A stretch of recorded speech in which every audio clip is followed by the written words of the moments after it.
Good morning, ladies and gentlemen, and a very, very warm welcome to you all to the opening sessions of IPEM, Europe's greatest event for private market investors.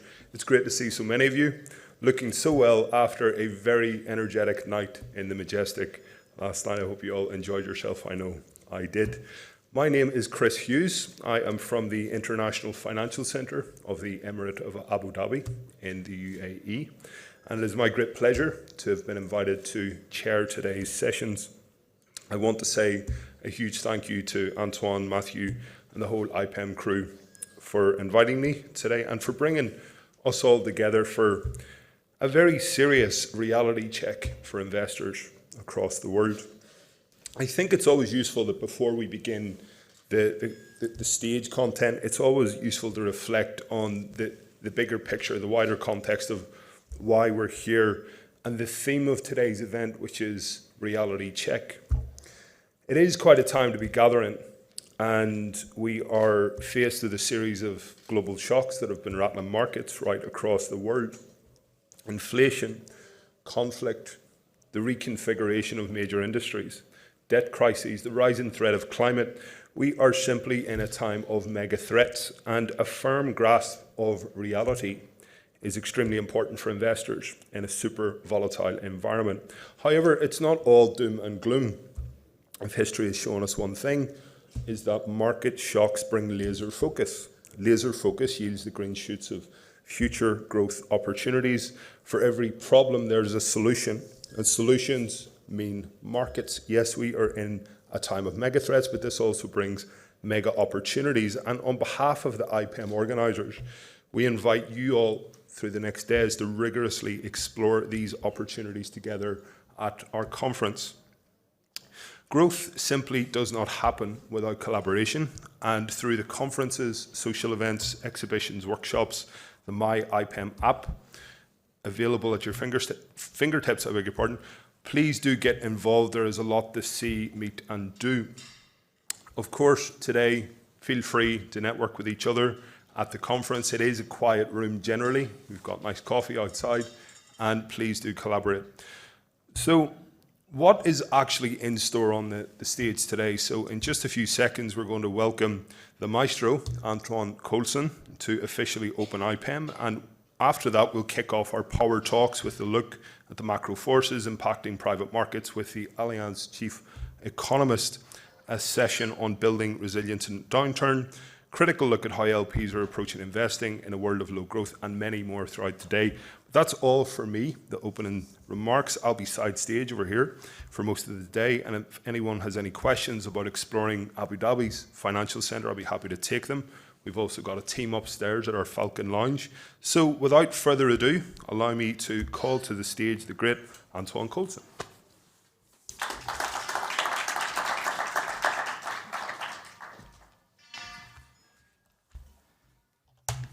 Thank you, Chris. It's great also to build such a strong partnership with Abu Dhabi Global Markets and Abu Dhabi Inc., as you say there. Good morning, IPEM friends.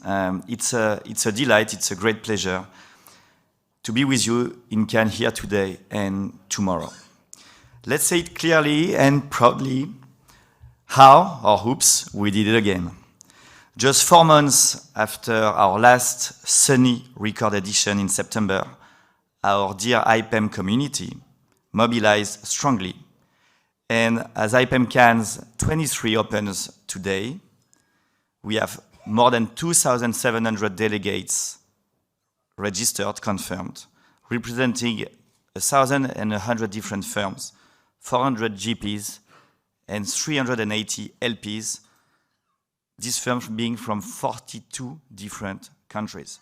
That's amazing in such a short time to have you all, so we are proud and excited with the days to come. The Riviera has a very special feeling in the winter, indeed, and perhaps even more this year. Obviously, especially after the storm we had tonight, I would understand if some of you missed the excitement and euphoria of last summer. But I think Cannes in January feels calmer, more intimate, and is an invitation to the kind of genuine connections and laid-back networking our community and our industry need right now. As Chris said, we're entering a new era. After a bonanza decade, the brutal rise of inflation and interest rates is a very serious test for private markets. In just a few months, financing has become scarce, public markets have dropped and remain quite volatile. The fundraising environment has turned sour as well. So under the theme Reality Check, this 8th edition of IPAM is meant really to face these new realities without complacency and to help the industry to navigate them and discuss the opportunities going forward. However, I think this edition is much more, really much more than just a reality check. This because the private industry has something special, a very special trait that keeps surprising me. It's deeply rooted, genuine, and energetic sense of optimism. Okay, true, it may not be a word, optimism, that we will all hear a lot in the next 2 days. At best, speakers will probably shy away and say that they feel cautiously optimistic. I'm not really sure what cautious optimism means. That's perhaps also a nuance in English I may miss as a French guy. And I feel a bit like this skeptical kitty when hearing these two words together. Obviously, no one would feel comfortably optimistic today, although I hope that Ludovic's upcoming keynote and macroeconomic overview will give us some hopes and comfort for the months to come. But something I see for sure is that private equity is the most optimistic industry I've ever been to.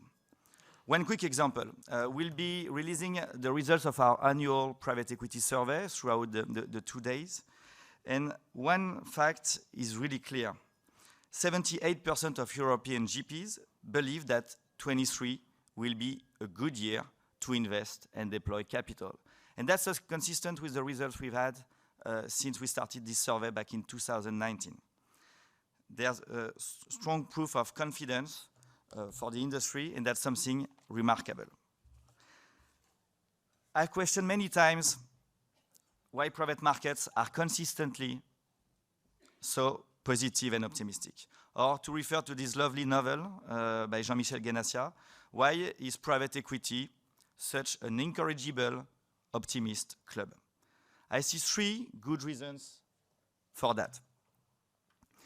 The first one is long-term, the long-term DNA of private equity. When your focus is on creating value in the long run, short-term economic accidents, excuse me, Ludovic, but that do not matter much.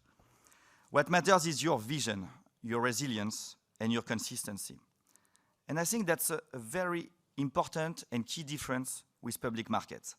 A different this asset class should be proud of, should cherish and defend, especially when its long-term and inherent illiquid models are challenged.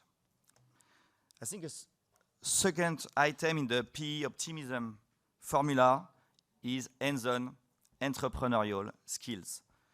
When you are in control, when you know what to do and how to do things, when you're surrounded by talented and invested people, pessimism is never an option. Adaptability, agility, innovation, transformation, courage, hard work, voila the words that describe better the private equity approach. And while capital is perhaps becoming scarce, entrepreneurial talent is even more gold. Good news, private equity has plenty of both to deploy. The third and most important ingredient, I think, of private equity optimism is conviction. We all know it's the magical secret. That's what investing is all about, especially in private markets. We know it's very hard to build conviction, and it's even harder to challenge and update it. private equity, again, just does it better. We witness it with climate change, for example. The climate urgency has sparked profound changes in private market, and fund managers are building strong conviction and new investment capacities and talent to transform our economy. This is something our industry has to be proud of. So to conclude, while a reality check is very necessary and healthy in the current environment, I want to thank you, dear IPM friends, for being such an incorrigible club of optimists. I and the rest of the IPM team are truly admirative. Inspired by your stubborn sense of optimism, we'll do our best to emulate some good energy, positive energy here in Cannes today and tomorrow. I wish you a fantastic IPM Cannes 23 edition. Thank you.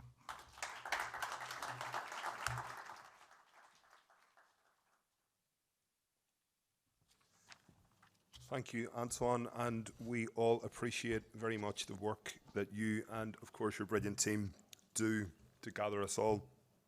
And I know the audience would like to congratulate you in kicking off this edition of IPM. It really is on the map, not just here in Europe, but across the world. Ahead of our next session, it's worth bringing back to the research, the market intelligence that Antoine just referenced and that the IPM team have pulled together. As you'll see here from Exhibit A, it asks what the economic risks investors are most concerned about in 2023. It's a very long list, as you can see. The most serious concerns are, as you can see, rising interest rates, inflation, and a general slowdown in economic growth, along with other issues like ongoing developments in Ukraine. On that note, I think it is worth diving into an exploration of these issues in the next session, which will explore these issues and also to look at the predictions and possible scenarios for the European economy in the face of multiple macro pressures.